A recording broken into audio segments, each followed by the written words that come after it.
वो जिसे पसंद करती थी उसका उसके पास आधी रात के समय फ़ोन आया, लेकिन क्योंकि दीदी उसके बगल में लेटी हुई थी इसीलिए वो बहुत धीरे धीरे बात कर रही थी। लेकिन नेटवर्क गड़बड़ होने की वजह से उसकी आवाज़ उस तक पहुंच ही नहीं पा रही थी। उसने सोचा कि वो छत पर जाकर कुछ देर उससे बात कर लेती है, इसीलिए वो चुपके से छत पर पहुंच गई। अभी वो उससे बात करने में बिजी थी कि तभी उसे ना जाने क्यों ऐसा लगा कि छत पर बने स्टोर रूम के कमरे में कोई है। पहले तो वो बुरी तरह से डर गई, फिर उसने सोचा कि शायद ये उसका वहम है, क्योंकि इस वक्त चारों तरफ काफ़ी अंधेरा था। शायद इसी वजह से उसे भ्रम हो गया है। उसने उस बात को नज़रअंदाज कर दिया, लेकिन फिर अचानक ही उसे ऐसा लगा कि जैसे उसे किसी के फुसफुसाने की आवाज़ सुनाई दी। उसने तुरंत ही अपने दोस्त से कहा कि मैं अब तुमसे कल बात करूंगी। इसके बाद उसने फ़ोन काट दिया, लेकिन अपना शक दूर करने के लिए वो हिम्मत करके स्टोर रूम की तरफ आगे बढ़ने लगी। जैसे ही वो स्टोर रूम की खिड़की के पास पहुंची तो उसकी तो सांस ऊपर की ऊपर और नीचे की नीचे ही रह गई, क्योंकि अंदर जो नज़ारा वो देख रही थी उसने उसकी कभी कल्पना भी नहीं की थी। अंदर उसकी माँ और उसके मामा थे। अभी वो उन दोनों को देख ही रही थी कि तभी मामा ने बैठते हुए कहा, गुलाबी परी। और इसके बाद तो ऐसा लगा कि जैसे भयंकर तूफान आ चुका हो।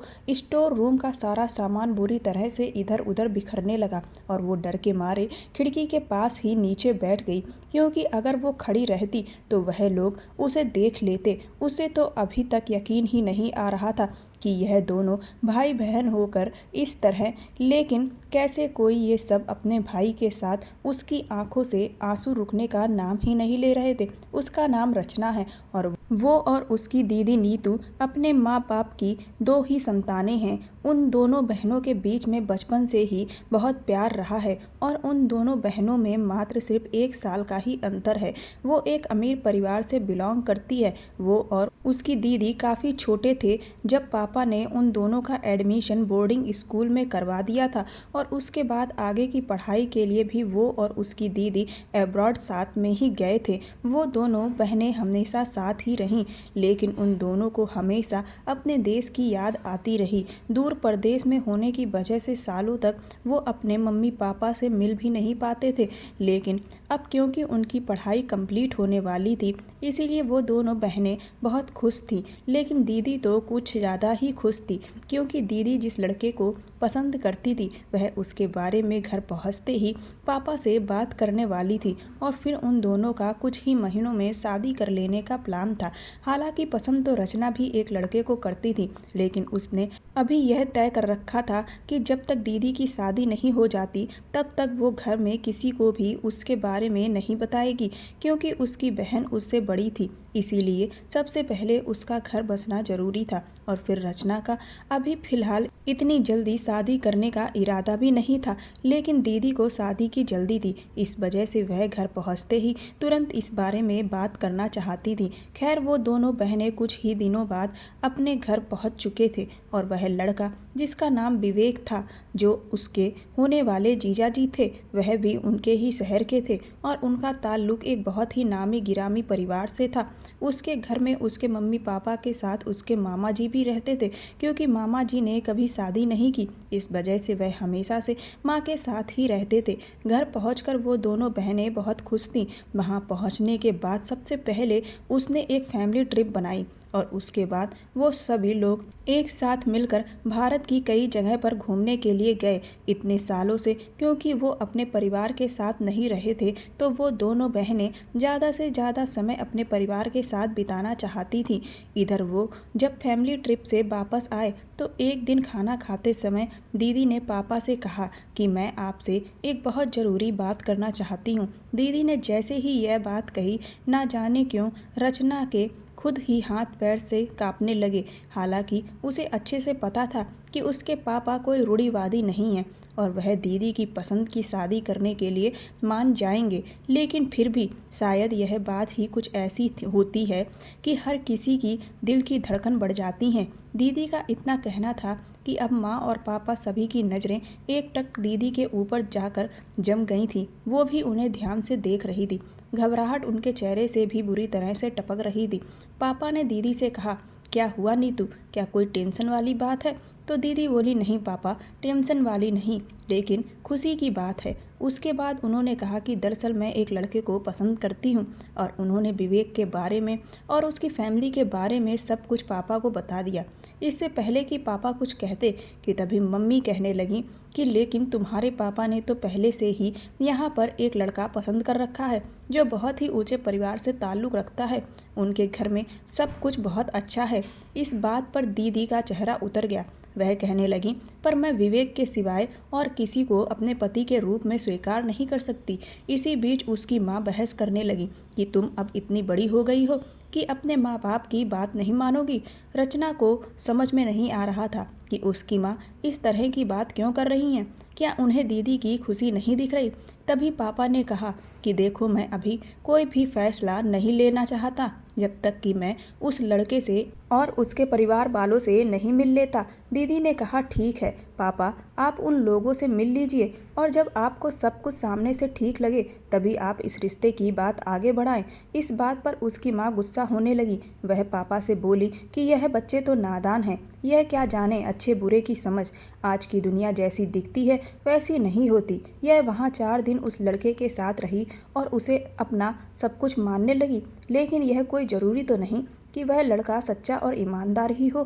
क्या पता उसने जब यह देखा कि इतने अमीर परिवार की लड़की है तो इसीलिए इसे अपने प्यार के जाल में फंसा लिया हो।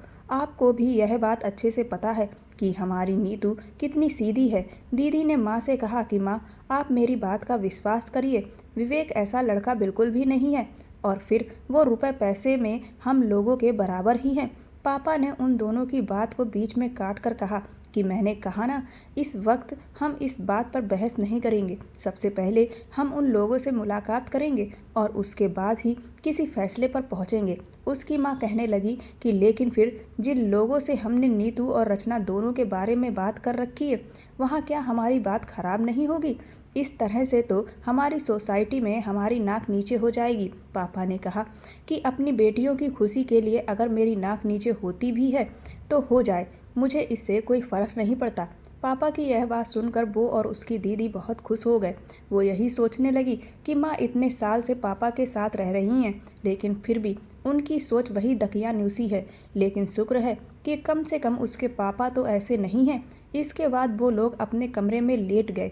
दीदी ने उसी दिन फ़ोन करके विवेक को सब कुछ बता दिया और उससे कहा कि वह अपने परिवार वालों से बात करके 2 या 3 दिन में ही उन्हें इन्फॉर्म कर दे ताकि वो लोग उसके घर जा सके।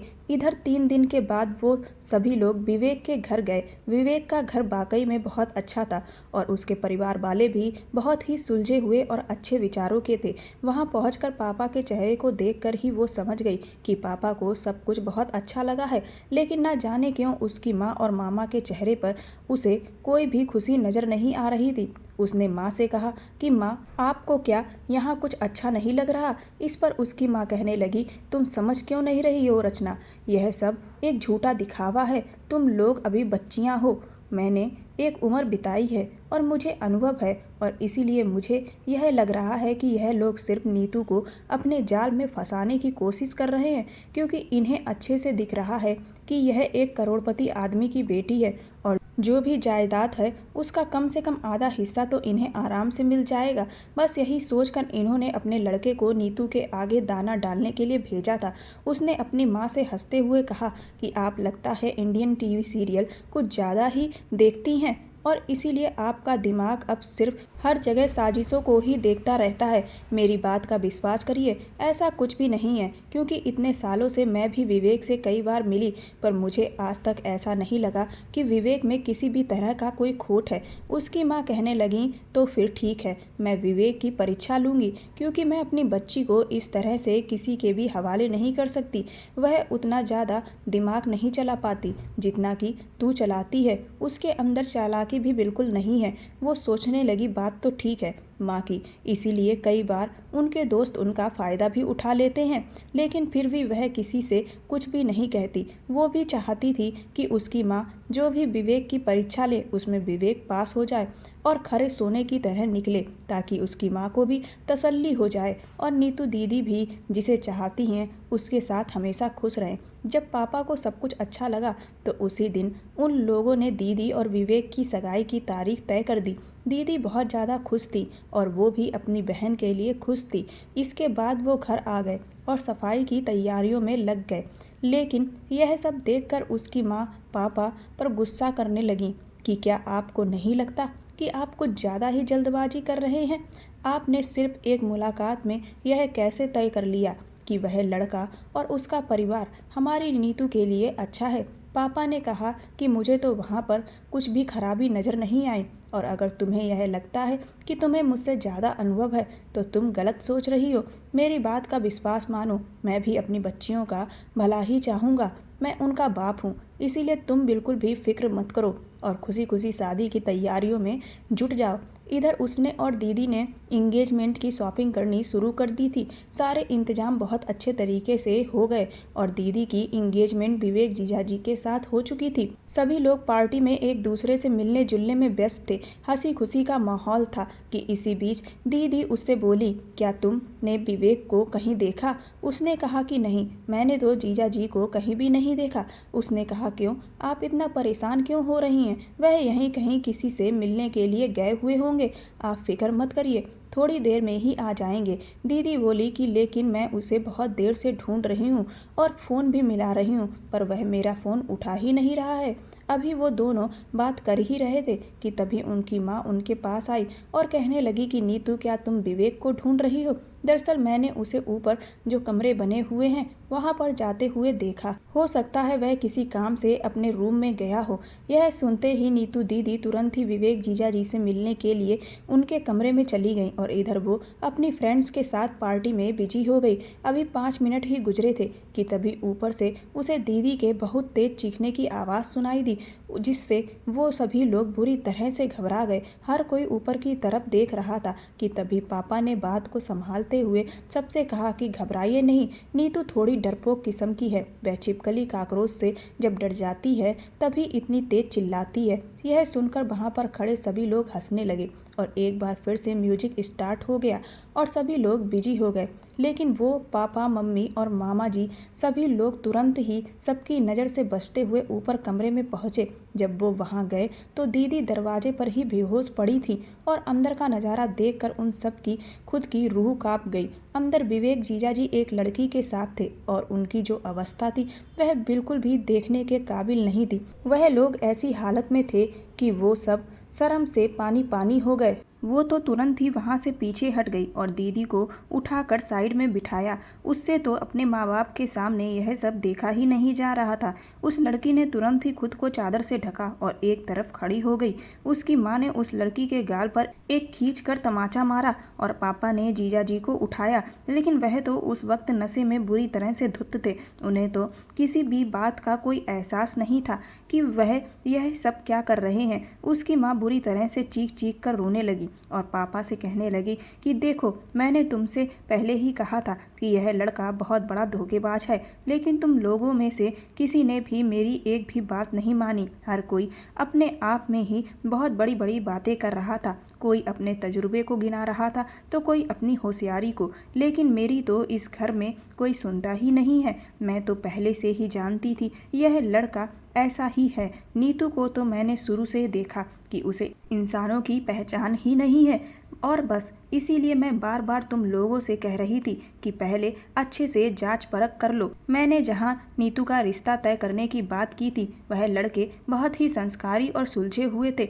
वहीं पर दोनों बेटियां एक साथ ब्याह दी जाती तो कितना अच्छा रहता, लेकिन नहीं, तुम्हें तो पता नहीं क्या सूझती रहती है। मम्मी लगातार बड़बड़ाए चली जा रही थी, जिससे पापा को गुस्सा आ गया और वह कहने लगे कि तुम थोड़ी देर शांत रहोगी। अभी मैं जिन हालातों में हूँ, क्या वहाँ पर यह सारी बातें करना और मुझे ताने देना तुम्हारे लिए इतना ज़रूरी है? कम से कम जो सिचुएशन है उसको तो समझो। बाद में घर पहुँच तुम्हें जितनी भी भली बुरी मुझे सुनाना है सुनाती रहना। पापा ने जीजा जी के चेहरे पर ढेर सारे पानी के छींटे मारे, लेकिन उन्हें तो होश आने का नाम ही नहीं ले रहा था। वह तो अभी भी बिस्तर पर बैठे बैठे झूम रहे थे, उनकी आंखें ठीक से खुल भी नहीं पा रही थी। मम्मी ने तुरंत ही उस लड़की से पूछा कि तुम कौन हो, तो वह लड़की कहने लगी कि मैं तो विवेक की प्रेमिका हूँ और विवेक ने ही मुझे आज यहाँ मिलने के लिए बुलाया था।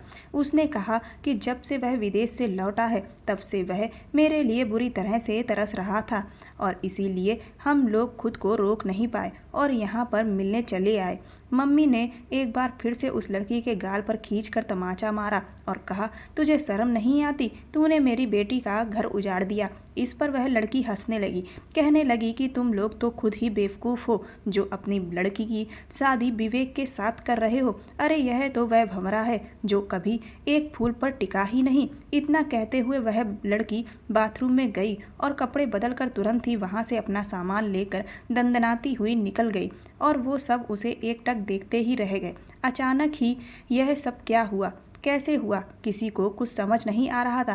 पापा तो अपना सर पकड़कर वहीं बैठ गए। मम्मी ने पापा से कहा कि अब क्या यहीं पर सारी रात बितानी है, चुपचाप घर चलो। उसके बाद पापा ने बाहर जाकर सबको अनाउंस करके बोला कि नीतू दीदी की तबीयत थोड़ी ख़राब हो गई है, इसीलिए पार्टी यहीं पर ख़त्म होती है। उसके बाद सभी मेहमान अपने अपने घरों को चले गए। उसे नीतू दीदी के लिए बहुत बुरा लग रहा था। वह विवेक से बहुत प्यार करती थी, लेकिन उन्होंने उन्हें धोखा देकर बिल्कुल भी अच्छा नहीं किया। जब जीजा जी के घर वालों ने उनकी यह हालत देखी तो उन्हें खुद भी यकीन नहीं हो रहा था कि उनका बेटा इस तरह की हरकत कर सकता है। वह पापा को समझाने लगे कि उनका बेटा ऐसा नहीं है, लेकिन पापा ने कहा कि अब आपका झूठ सामने से पकड़ा गया है और आप मुझसे चाहते हैं कि मैं जिंदा मक्खी निकल लूं। मैं अपनी बच्ची से बहुत प्यार करता हूं और मैं उसे किसी ऐसे लड़के के साथ नहीं बांध सकता जिसे आए दिन नई लड़कियां चाहिए हों। इतना कहकर वो सभी लोग अपने घर वापस आ गए। दीदी को अभी तक होश नहीं आया था। उनके फैमिली डॉक्टर ने जब दीदी का चेकअप किया तो उन्होंने कहा कि मैं इन्हें कुछ इंजेक्शन देता हूँ, यह सदमे की वजह से बेहोश हो गई हैं, लेकिन चिंता की कोई बात नहीं है, थोड़ी देर में इन्हें होश आ जाएगा। डॉक्टर के चले जाने के कुछ देर बाद दीदी को जब होश आया तो वह जीजा जी का नाम पुकारे चली जा रही थीं। उसके बाद पापा ने उन्हें एक बार फिर से सब कुछ बताया और उन्होंने कहा कि अब उनका और विवेक जीजा जी का रिश्ता नहीं हो सकता। यह सुनते ही दीदी फूट फूट कर रोने लगी। वह कहने लगी कि मेरा विवेक ऐसा नहीं हो सकता। उसकी माँ ने उनसे कहा कि सब कुछ अपनी आंखों से देखने के बाद भी तुम इस तरह की बात कर रही हो, ऐसी बेवकूफ़ी तुम कैसे कर सकती हो। इसके बाद उन दोनों लोगों का रिश्ता टूट गया। दीदी बहुत उदास रहने लगी। वह हर वक्त चुपचाप रहती। दीदी की ऐसी हालत देखकर वो बहुत ज़्यादा परेशान थी। इधर उसकी माँ जिस घर में दीदी और उसका रिश्ता करवाना चाहती थी, वहाँ के लिए उन्होंने पापा से बात करना शुरू कर दी। पापा ने उनसे कहा भी कि आखिर इतनी जल्दबाजी क्या है, अभी तो नीतू विवेक के गम में ही डूबी हुई है और इसे इस गम से उभरने में थोड़ा समय लगेगा, इसीलिए मुझे नहीं लगता कि हमें उसकी अभी शादी करनी चाहिए। लेकिन उसकी माँ का कहना था कि अगर हम अभी नीतू की शादी तय कर देते हैं और उसकी बातचीत उस लड़के से शुरू हो जाएगी तो उसका दिल दूसरी जगह पर लगने लगेगा, जिससे वो धीरे धीरे विवेक के बारे में भूलने लगेगी। उसे भी माँ की यह बात ठीक लगी, क्योंकि दीदी का इस वक्त ध्यान भटकाना बहुत ज़्यादा ज़रूरी था।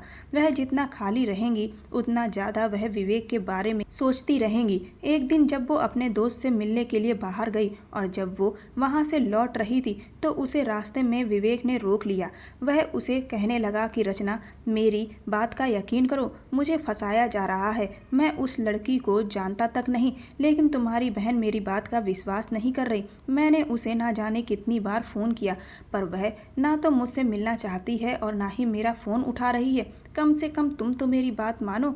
उसने विवेक से कहा कि तुम मेरी नज़रों से दूर हो जाओ, क्योंकि मुझे तुमसे नफरत हो रही है। तुमने मेरी बहन का दिल तोड़ा है और मैं तुम्हें कभी माफ़ नहीं करूँगी। लेकिन विवेक उसके सामने हाथ जोड़कर रोने लगा। वह कहने लगा कि मेरी आखिरी उम्मीद सिर्फ तुम ही हो, क्योंकि तुम्हारे घर में और कोई तो मेरी बात सुनने को तैयार ही नहीं है। मेरी बात का विश्वास मानो, मैंने तुम्हारी बहन के सिवा कभी किसी से प्यार नहीं किया है। विवेक के बहते हुए आंसू देखकर ना जाने क्यों उसका दिल करने लगा कि वो उसकी बात पर विश्वास करे, पर जो कुछ उसने अपनी आंखों से देखा था वो उसे भी नकार नहीं सकती थी। उसने उससे कुछ नहीं कहा और चुपचाप वापस अपने घर लौट आई।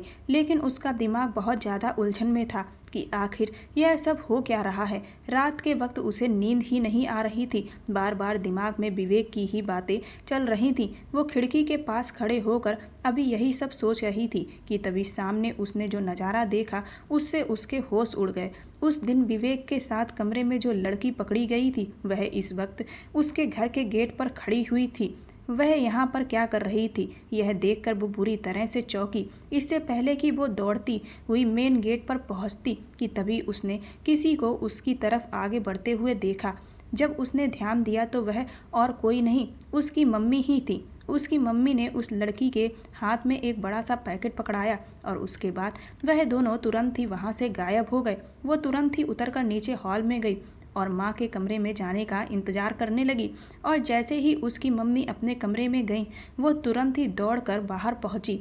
उसने अपनी कार निकाली और उस लड़की का पीछा करना शुरू किया और आगे जाकर उसने उस लड़की को पकड़ लिया। पहले तो वह लड़की उसे कुछ बताने को तैयार ही नहीं थी कि वह उसके घर पर क्या कर रही थी। लेकिन फिर जब उसने उसे ढेर सारे रुपयों का लालच दिया तो वह अपना मुंह खोलने के लिए तैयार हो गई। उसके बाद उसने उसे जो कुछ बताया उससे उसके होश उड़ गए। उसने कहा कि उसे यह सब करने के लिए रचना की माँ ने ही पैसे दिए थे ताकि नीतू दीदी और विवेक जीजा जी की शादी टूट जाए। इसके बाद उसने उसको उसका मुंह बंद करने की रकम पकड़ाई और वापस घर लौट आई। लेकिन अब उसके दिमाग में और भी ज़्यादा सवाल पैदा होने लगे कि आखिर उसकी माँ ने नीतू दीदी का जीवन क्यों बर्बाद किया। क्या सिर्फ अपनी इस जिद की वजह से कि वह जहाँ दीदी और उसकी शादी करवाना चाहती हैं वहाँ पर ही उनकी शादी हो। क्या कोई माँ ऐसी भी हो सकती है जो अपनी बेटी का दिल तोड़कर ऐसा काम करे। उसे अभी भी यकीन नहीं हो रहा था कि उसकी माँ ऐसी है। इसका मतलब यह था कि विवेक बिल्कुल ठीक कह रहा था। पहले उसने सोचा कि वो अपने पापा को इस बारे में सब कुछ सच सच बता दे, लेकिन क्योंकि उसके पास फिलहाल कोई सबूत नहीं था और दूसरा अपनी ही माँ के साथ ऐसा करना उसे बिल्कुल भी ठीक नहीं लग रहा था। वो एक बहुत ही असमंजस की स्थिति में फंस चुकी थी। एक तरफ उसकी बहन थी और दूसरी तरफ उसकी माँ। 2 हफ्ते के बाद ही उसकी माँ ने अपनी जिद पर जिस लड़के से वह चाहती थी उससे दीदी की सगाई करवा दी। उनका बस चलता तो वह उस लड़के के छोटे भाई से मेरी भी सगाई कर देती, लेकिन क्योंकि मैंने पहले ही पापा को कह रखा था कि मैं 2-3 साल से पहले अभी शादी नहीं करने वाली, इस वजह से उसकी माँ की उस पर एक भी ना चली। उन्होंने उसे भी बहुत समझाने की कोशिश की लेकिन उसने साफ इनकार कर दिया। उसे माँ की बातों से ना जाने क्यों एक अजीब तरह की साजिश की बू आ रही थी, लेकिन उसे समझ नहीं आ रहा था कि उसकी माँ उन दोनों की शादी करने के लिए इतना ज़्यादा उन्हें प्रेशराइज क्यों कर रही हैं।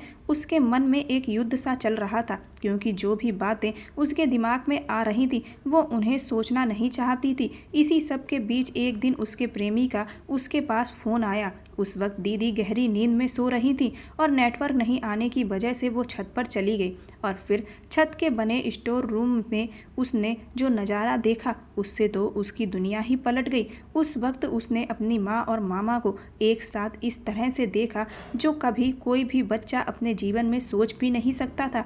उसकी आंखों से आंसू लगातार बह रहे थे। उसकी माँ उसके पापा को धोखा दे रही थी और वह इतना गिरा हुआ काम आखिर कैसे कर सकते थे। अब तो उसकी दुनिया ही पलट कर रह गई थी। उनकी जो हरकत थी उसे देखने की हिम्मत उसमें नहीं थी, इसीलिए वो नीचे कमरे में आ गई। लेकिन उस पूरी रात वो लगातार रोती रही, जिसकी वजह से सुबह उसकी आंखें सूज चुकी थी और हर कोई उससे पूछ रहा था कि आखिर उसकी तबीयत को क्या हुआ। पर वो किसी से कुछ भी नहीं कह सकती थी। लेकिन अब उसने फैसला कर लिया था कि वो अपनी माँ का भांडा फोड़ कर ही रहेगी। अब तो उसे अपनी माँ और मामा से नफरत होने लगी थी। वह लोग उसे फूटी आंख भी नहीं भा रहे थे। इसीलिए अगले दिन ही रात को वो चुपके से एक स्पाई कैमरा लेकर स्टोर रूम में पहुंच गई, क्योंकि वो जानती थी कि इन लोगों ने अपनी ख्वाहिश को पूरी करने के लिए स्टोर रूम को ही अपना अड्डा बना रखा है।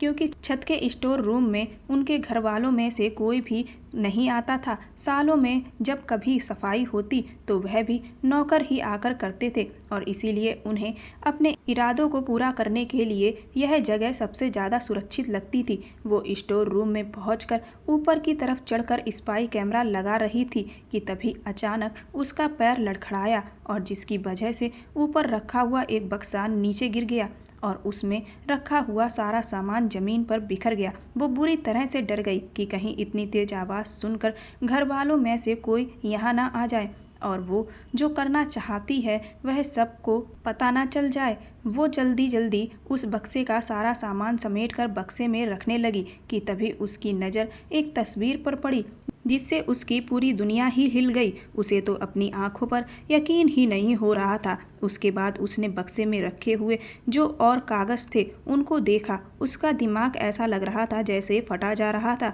सारी नसों में लावा उतर आया था। उसने तुरंत ही उन कागज़ों को अपनी पैंट की जेब में छुपाया और सब कुछ पहले जैसा करके नीचे उतर आई। थोड़ी ही देर के बाद जब सभी लोग अपने कामों में बिजी हो गए तो वो शॉपिंग का बहाना करके तुरंत ही हीरानंदन अस्पताल पहुंची, और वहां जाकर वो वहां का जो रिसेप्शनिस्ट था उससे जो भी वो वहां जानने के लिए आई थी उसके बारे में बात की। पहले तो वह उसकी बात मानने को तैयार ही नहीं था, लेकिन वो बहुत अच्छे से जानती थी कि रुपए में इतनी ताकत है कि बड़े से बड़ा काम आसान कर देता है। इसीलिए उसने तुरंत ही 40,000 निकाल कर उसके हाथ पर रख दिए और बस वह बिना किसी ना नुकुर के उसका काम करने के लिए तैयार हो गया। उसके बाद वह उसे चुपके से रिकॉर्ड रूम में लेकर गया और वहां पर पहुंचकर रचना ने जो कुछ भी देखा उससे उसका शक यकीन में बदल गया। अब उसे यह सारी कहानी थोड़ी थोड़ी सी समझ में आ रही थी। सारे सबूत को लेकर वो घर लौट आई। अब वो अपनी माँ और मामा दोनों लोगों पर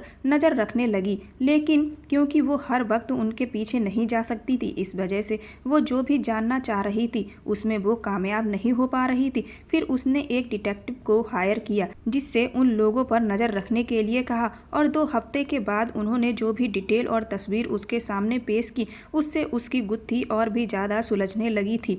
लेकिन अब सवाल यह था कि आखिर इस सब को अपने घर वालों के सामने वो कैसे लाए, और अभी भी जो बाकी के सवाल हैं उनके जवाब वो कहाँ और कैसे ढूंढे। इसी बीच एक ऐसी खबर आई जिसने उन सबको हिलाकर रख दिया। दरअसल जिस लड़के के साथ नीतू दीदी की सगाई हुई थी उसका किसी ने किडनैप कर लिया, और किडनैपर ने बहुत बड़ी रकम फिरौती में मांगी थी, जिसे सुनकर उसके घर वाले बुरी तरह से स्तब्ध रह गए। उन लोगों ने धमकी दी थी कि अगर उनकी मांग पूरी नहीं हुई तो वह उस लड़के को ख़त्म कर देंगे। उसकी माँ का तो रो रो कर बुरा हाल था। वह पापा से कह रही थी कि उन लोगों को जितना भी पैसा चाहिए हम उन लोगों को दे देंगे, लेकिन मेरे होने वाले दामाद को कुछ भी नहीं होना चाहिए। पापा ने भी कहा कि तुम बिल्कुल भी फिक्र मत करो।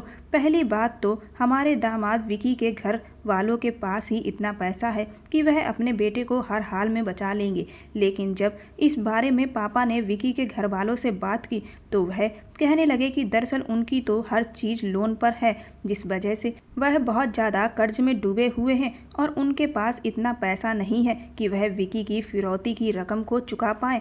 यह सुनने के बाद उसकी माँ पापा पर दबाव डालने लगी कि जितनी रकम उन लोगों ने मांगी है वह सारी की सारी पापा ही चुका दें। पापा भी अपने दामाद के जीवन को बचाने के लिए इस शर्त के लिए मान गए, लेकिन रचना ने इस सब की खबर पुलिस को दे दी, और फिर जिस दिन उसके पापा फिरौती की रकम को उन लोगों को देने जाने वाले थे उसी दिन पुलिस ने वहां पर जाकर धावा बोल दिया, और फिर आगे जो हुआ उससे तो सभी के रोंगटे खड़े हो गए। दरअसल उन किडनैपर्स ने विकी को ख़त्म कर दिया था। वो सब उस जगह पर पहुंच चुके थे जहां पर विकी की लाश पड़ी थी। विकी की लाश को देखते ही उसकी मम्मी और मामा फूट फूट कर रोने लगे और बुरी तरह से अपनी छाती पीटने लगे। हर किसी की वहाँ पर आंखें नम थीं। नीतू दीदी भी रो रही थी और विकी के माँ बाप भी। लेकिन ताज्जुब वाली बात यह थी कि विकी के सगे माँ बाप जितना नहीं रो रहे थे, उससे कहीं गुना ज़्यादा रचना की माँ और मामा रो रहे थे। और इसी बीच उसकी माँ ने जो कहा उसे सुनकर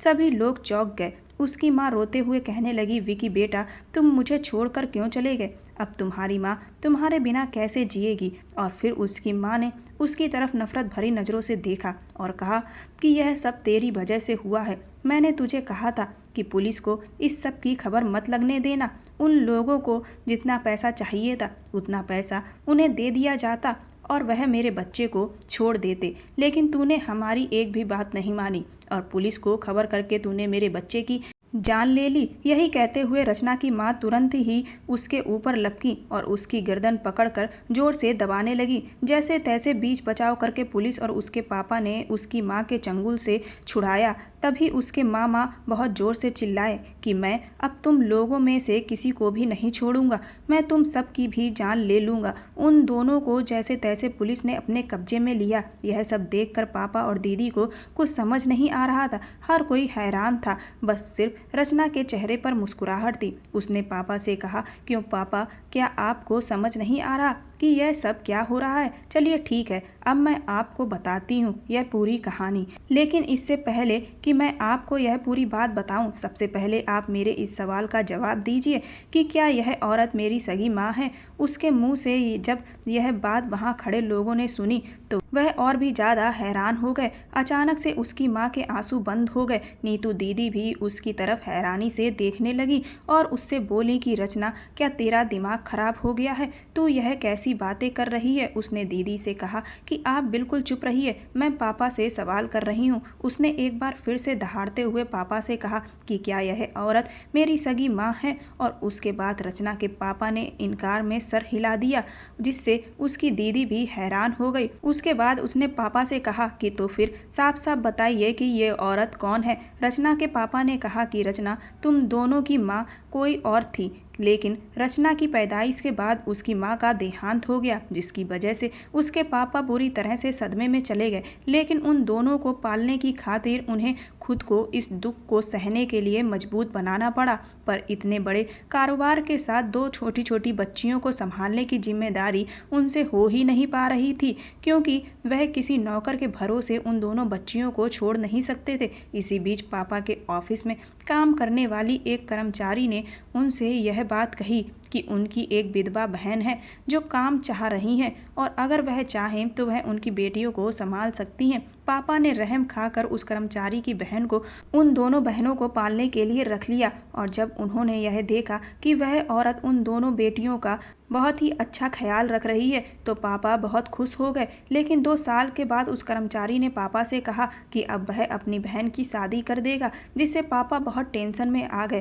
क्योंकि अब उन्हें एक बार फिर से अपनी बच्चियों के लिए इतनी ही देखभाल करने वाली औरत ढूंढनी पड़ जाती। पापा ने उसे बहुत मना किया कि वह ऐसा ना करे, पर वह अपनी बहन की ज़िंदगी की दुहाई देने लगा कि उसकी बहन विधवा है और अगर आज उसने उसकी शादी नहीं की तो वह अपना आगे का जीवन भला कैसे काटेगी। जब पापा ने यह बात सुनी तो उनके दिमाग में यह विचार आया कि इस समस्या का सिर्फ एक ही समाधान है कि अगर पापा उसकी बहन से शादी कर लेते हैं तो वह हमेशा के लिए इस घर में आ जाएगी और उन दोनों बहनों को संभालती रहेगी और उसकी भी खुद की ज़िंदगी संवर जाएगी। और बस यही सोचते हुए उन्होंने उस औरत से शादी कर ली जो कि आज रचना की माँ बनी बैठी है। और वह कर्मचारी और कोई नहीं बल्कि उसके मामा ही थे। पापा ने उससे कहा कि लेकिन मैंने तो हमेशा ही तुम दोनों बहनों से यह बात छुपाई ताकि तुम कभी भी यह ना सोचो कि तुम्हारी माँ इस दुनिया में नहीं है और तुम्हें सौतेली माँ ने पाला है। लेकिन फिर भी तुम्हें यह बात कैसे पता चली?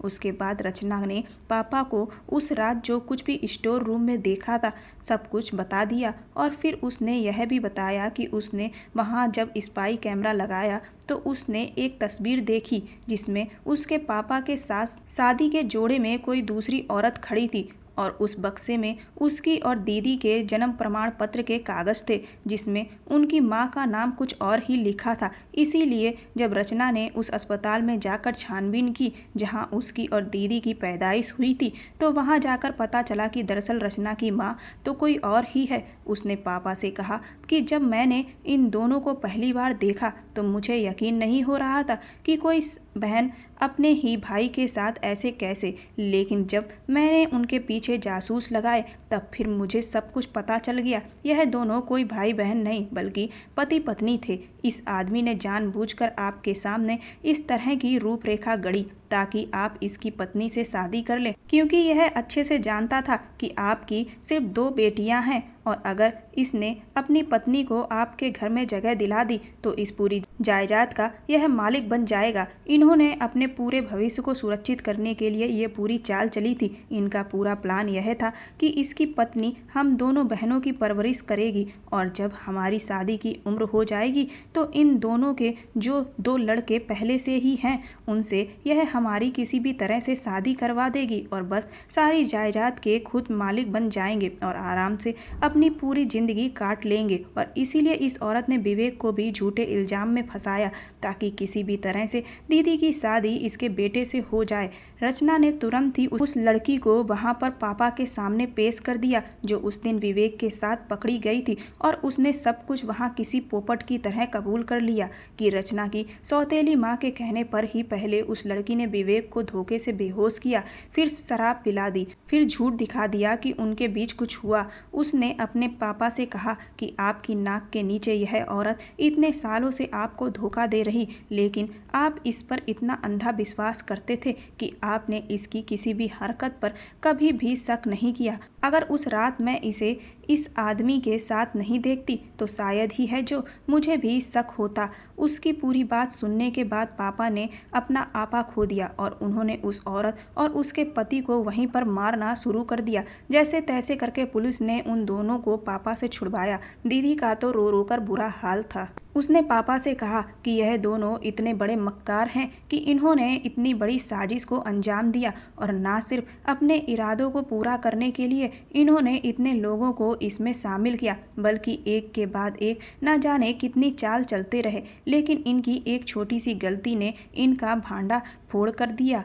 उस औरत के दोनों बेटों के नकली माँ बाप वहाँ से भागने की कोशिश करने लगे तो पुलिस ने तुरंत ही उनको भी पकड़ लिया। इसी बीच उसने जमीन पर पड़े हुए विकी के चेहरे पर पानी के छींटे मारे तो उसे होश आ गया। यह देखकर तो वहाँ खड़े हुए सभी लोग दंग रह गए। पापा को कुछ भी समझ नहीं आ रहा था। तब उसने पापा से कहा कि दरअसल इनका भांडा फोड़ने के लिए मैंने ही यह चाल चली थी। मैंने विकी का झूठा किडनैप का ड्रामा रचा, इसे नींद की गोली देकर बेहोश कर दिया, उसके बाद इसके शरीर पर जगह जगह घाव के नकली स्टिकर लगा दिए, खून छिड़क दिया। यह लोग गम में इतना ज़्यादा डूबे थे कि इन्होंने इस बात पर ध्यान ही नहीं दिया कि विकी की सांसें चल रही हैं। अगर मैं सामने से आपको इनकी सच्चाई बताती तो शायद ही है जो आप लोग मेरी बात पर यकीन करते, लेकिन जब इन्होंने खुद अपने मुंह से इस बात को कबूल किया तो आज सब कुछ सबके सामने है। इसीलिए मैंने यह सब कुछ पुलिस की मदद लेकर ही किया ताकि सामने ही सबूत मिल जाए और गवाह भी,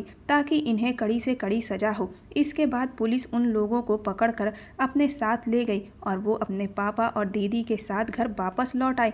पापा ने उनसे माफ़ी मांगी और कहा कि मैंने अपने जीवन की यह सबसे बड़ी भूल की है। रचना ने पापा से कहा कि आप माफ़ी मत मांगे, गलतियाँ इंसान से ही होती हैं। आपने तो अपनी बच्चियों की अच्छी परवरिश के लिए यह कदम उठाया था। आपको क्या पता था कि परवरिश की आड़ में वह लोग इतनी बड़ी साजिश रच रहे हैं। एक हफ्ते के बाद वो लोग एक बार फिर से विवेक के घर वालों से बात करने गए और फिर उन्हें सब कुछ साफ साफ बताया, जिसे सुनकर वह लोग भी दंग रह गए थे कि कोई इतनी बड़ी चाल कैसे चल सकता है। अगले महीने दीदी की विवेक के साथ शादी हो गई और आज वह विवेक के साथ एक खुशहाल जीवन जी रही हैं। रचना ने अपने प्रेमी राहुल के बारे में पापा को सब कुछ बता दिया है और उसकी भी उससे सगाई हो चुकी है। वो सब बहुत खुश हैं, लेकिन जो भी उन पर बीती उसके घाव के निशान शायद ही है जो पूरी जिंदगी में कभी ठीक हो पाए। रचना अपनी माँ को बहुत याद करती है कि काश वह उन्हें छोड़कर कभी ना गई होती।